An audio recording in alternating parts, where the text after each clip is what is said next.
Can you name the guys who were picked ahead of you, Tom? The quarterbacks, Chad Pennington was picked in the first round. Chris Redman was picked. In the third round, Giovanni Carmazzi was picked. In the third round, I think, T. Martin was picked in the fifth round. Spurgeon Wynn was picked. There was one other guy, small school guy, Mark Bolger. I never played football until my freshman year, and as a freshman, I was the backup quarterback on a team that was 0-8. The team didn't score a touchdown, and he wasn't deemed good enough to play one offensive play as a quarterback. The only reason why I played my sophomore year was because the kid who was the freshman quarterback stopped playing, because I'm not playing football anymore. So I was like, I guess I'm gonna play, and I always had a decent arm.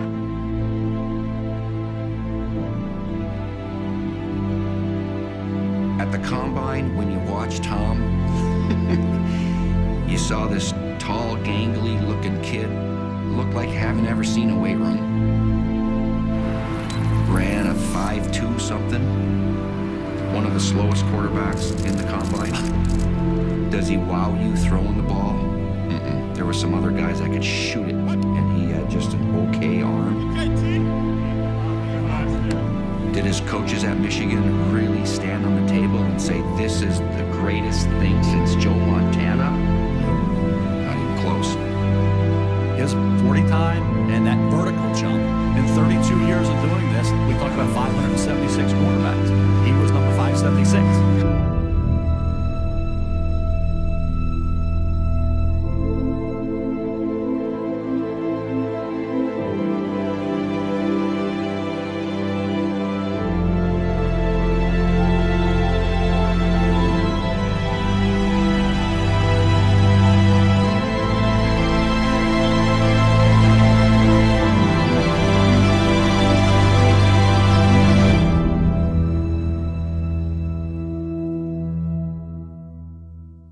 A lot of people don't believe in you. It was obvious by, 6 other quarterbacks taken and 198 other picks. And I always felt, you know what, once I get my shot, I'm gonna be ready.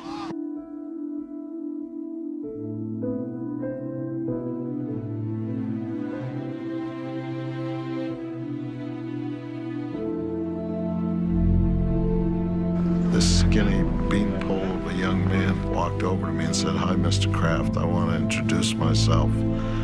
I'm Tom Brady." I said, "I know who you are. You're our 6th-round draft choice." And I always remember he looked me like a laser eye to eye, and he said, "That's right, and I'm the best decision this organization has ever made." I remember calling my agent. I said, I think I want to buy a house. This is 2 weeks into training camp. And he's like, are you nuts? Why don't you make the team first? I'm like, yeah, I'm going to make the team. Don't worry about that. Like, let's just make sure we get a good interest rate.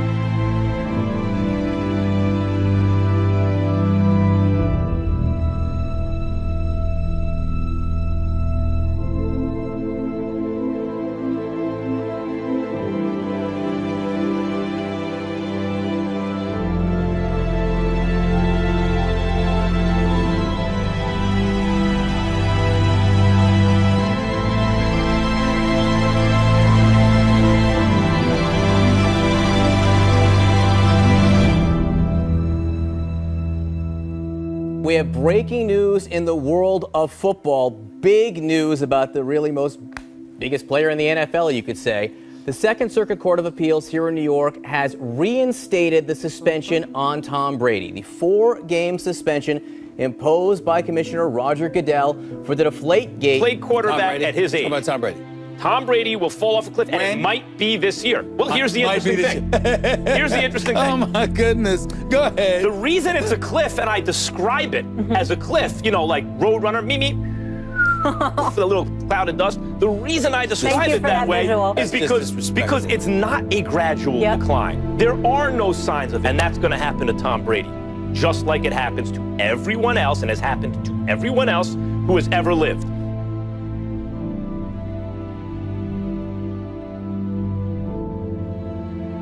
I'm scared as hell of Brady right now. I mean, this dude is on another level to begin with. But what I think he's going to do right now, as if this dude, who is clearly an ultra competitor, who is a 4-time Super Bowl champion, okay, who's been to 6 Super Bowls, as if he needed additional motivation. Could you imagine if the New England Patriots ended up going to the Super Bowl and winning it, and Roger Goodell had to give the Lombardi Trophy to the New England Patriots?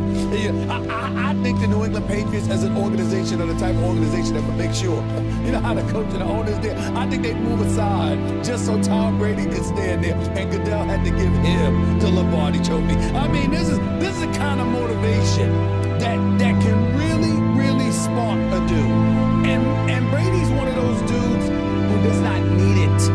And so for me, I found myself thinking the end of the Deflategate, and the first words out of my mouth was, uh-oh, it's a different day now. I mean, he's going to walk through the door one Patriot way, I believe, this morning. And it's going to be a scary sight to see because he has the assassin's mentality. He has that killer, that dog in him. And it's going to be a problem for a lot of teams, if not every team in the NFL. It wouldn't surprise me at all, even after missing 4 games, if Tom Brady threw for 4,000 yards over the next 12 games. I'm saying it wouldn't surprise me. I'm not saying it's going to happen, but it wouldn't surprise me if he threw for 4,000 yards over the next 12 games and the Patriots went 11-1. This skinny beanpole of a young man walked over to me and said, "Hi, Mr. Kraft. I want to introduce myself. I'm Tom Brady." I said, "I know who you are. You're a 6th-round draft choice." And I always remember he looked me like a laser, eye to eye, and he said, "That's right. I'm the best decision this organization has